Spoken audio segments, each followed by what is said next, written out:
Hello everybody, I am Jonathan Lovegrove, and welcome to the final episode of Greer History Class. Stay tuned for the end of this episode for a special announcement and a challenge. Now for today's story, I have a special guest. For the first time ever joining me is my dad. Thank you for coming on. Hey, thank you, Jonathan, for having me here. Yeah, so for today's story, he has planned something and I have no idea. So what are we talking about? We're talking about Little Chicago. Have you ever heard of Little Chicago? Nope. Well, there's a place in South Carolina that's called Little Chicago. It's not just in South Carolina, it's actually in Greer. It's just northeast of Lake Cunningham.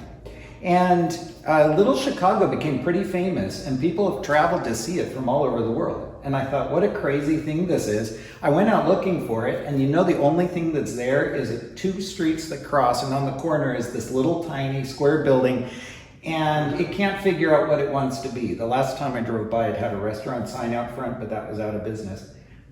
But the story of what was in that building before and how it came to get its name Little Chicago is pretty interesting. I want to tell you about it. Okay. It starts with this.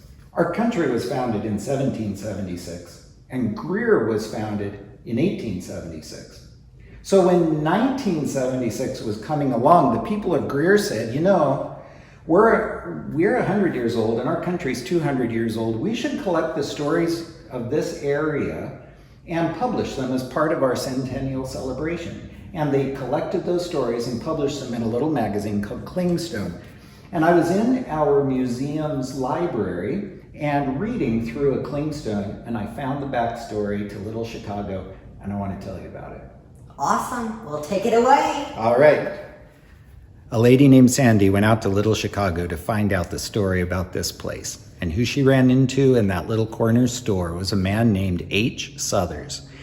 And she just wrote down the story H. Southers told her. And to get the story straight, I might as well just read you exactly what he said. So now Fats and Jim Lee, they was out there in my store one Saturday night joking with each other, and it got personal, you know, and Jim Lee got mad, but he didn't say anything then. He wasn't drunk enough. So he left out of the store, and next Saturday night, Jim Lee came in, and Fats happened to be in the store, and I reckon Jim Lee was looking for him. So he got in the store there and he pulled his pistol out and he stuck it up in Fat's face and he started cussing and threatened him to shoot him.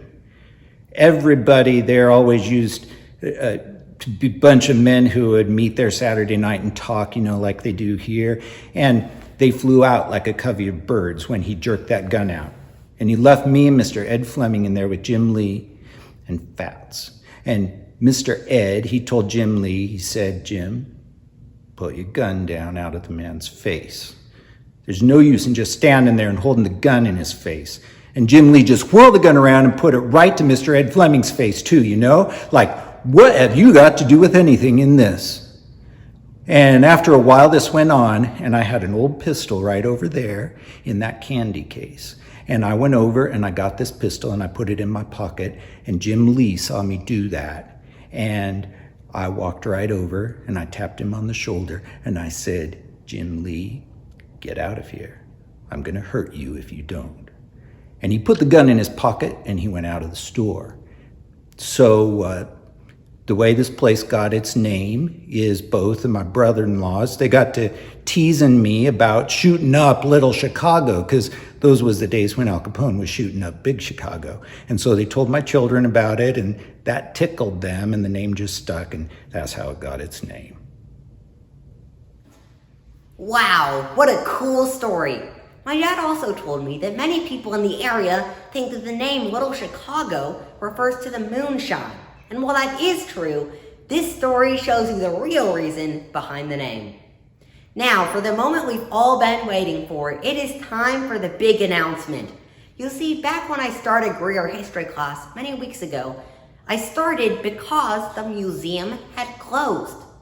Well, now the museum is about to reopen, and that's what I'm excited to announce. The Greer Heritage Museum is tentatively reopening its doors to the public on June 13th, and we are going to have a party. Now a socially distanced party, but it's still going to be a party nonetheless. I can't wait to see you back here in the Greer Heritage Museum physically in person. Stay tuned for more details on the celebration, and we will be unveiling a new exhibit, so stay tuned for that. Now to end off today's episode, I have a challenge. Now for this whole series, I've been telling you stories about Greer. Well, now it's your turn. You get to tell me stories that you know about Greer's history. So right now, head down into the comments of this video right below, type in a story from Greer's past. Now, if you don't know a story from Greer's past, call the neighbor down the street that's lived in Greer many years. Find a story, put it down in the comments. Now, in a few days, we will begin to choose some of these stories, and we will make podcast episodes of them. So stay tuned for the podcast, and be sure to put your stories from Greer down in the comments. Before I end off, I want to say thank you to everyone who has tuned in, commented, liked, and watched this series. It has been a joy for me to make these episodes, and I hope you've enjoyed them as much as I have. Thank you so much for watching Greer History Class, and I can't wait to see you in person back at the Greer Heritage Museum. Thank you so much.